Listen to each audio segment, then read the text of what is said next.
dalam nama Bapa dan Putra dan Roh Kudus. Amin. Bersabdalah Tuhan, kami mendengarkan. Bacaan diambil dari Injil Yohanes bab 19 ayat 25 sampai 27. Dan dekat salib Yesus berdiri ibunya dan saudara ibunya, Maria, istri Kleofas, dan Maria Magdalena. Ketika Yesus melihat ibunya dan murid yang dikasihinya di sampingnya, berkatalah ia kepada ibunya, "Ibu, inilah anakmu." Kemudian katanya kepada murid-muridnya, "Inilah ibumu." Dan sejak saat itu, murid itu menerima dia di dalam rumahnya. Demikianlah sabda Tuhan. Terpujilah Kristus. Suster, Bapak, Ibu, dan anak-anak yang terkasih, hari ini adalah peringatan wajib Santa Perawan Maria Berdukacita. Gelar Santa Maria Berdukacita diberikan kepada Bunda Maria dengan menitik beratkan pada duka cita dan sengsaranya yang sangat berat selama menjadi Bunda Yesus. Menurut tradisi gereja, duka cita Maria meliputi 7 peristiwa. Ketujuh duka cita tersebut adalah pengungsian keluarga kudus ke Mesir, Yesus yang masih kanak-kanak yang hilang dan diketemukan di bait Allah, nubuat Simeon, Bunda Maria berjumpa dengan Yesus dalam perjalanannya menuju Kalvari, Bunda Maria berdiri di dekat kayu salib ketika Yesus disalibkan, Bunda Maria memangku jenazah Yesus setelah ia diturunkan di kayu salib, dan terakhir ketika ia dimakamkan.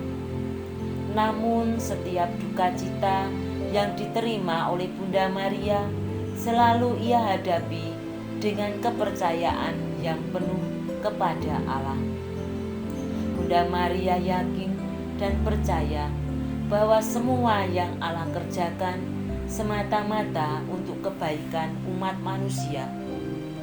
Bunda Maria pun melihat kesengsaraan dan duka cita yang dialami oleh dirinya dan putranya menjadi bagian dari karya Allah untuk menyelamatkan manusia.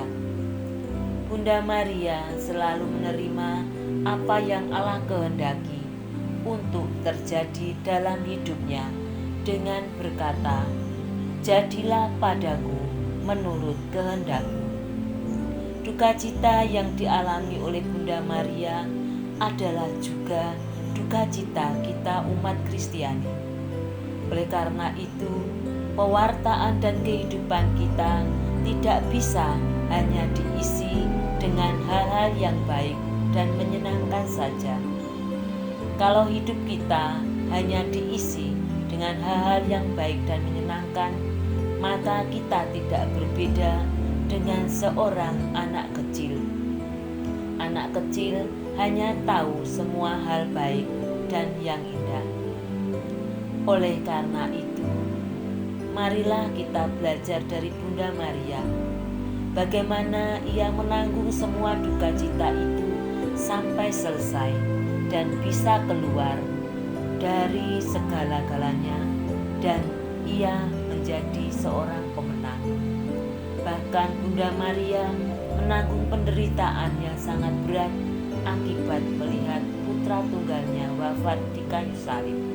Dan kita pun sungguh percaya bahwa di balik duka cita itu tersimpan sukacita yang tidak ternilai.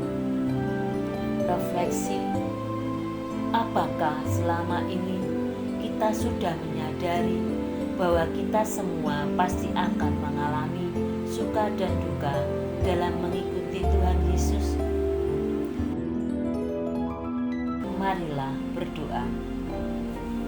Tuhan Yesus Kristus, Engkau tidak menjanjikan kebahagiaan dan keselamatan tanpa duka cita dan pengorbanan besar seperti dialami Bunda Maria. Semoga kekuatan Roh Kudus-Mu mendorong kami supaya tidak takut mengalami duka cita. Sebab di balik duka cita tersimpan sukacita abadi.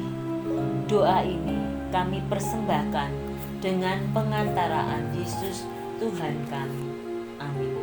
Kemuliaan kepada Bapa dan Putra dan Roh Kudus, seperti pada permulaan, sekarang, selalu, dan sepanjang segala abad. Amin. Dalam nama Bapa dan Putra dan Roh Kudus. Amin.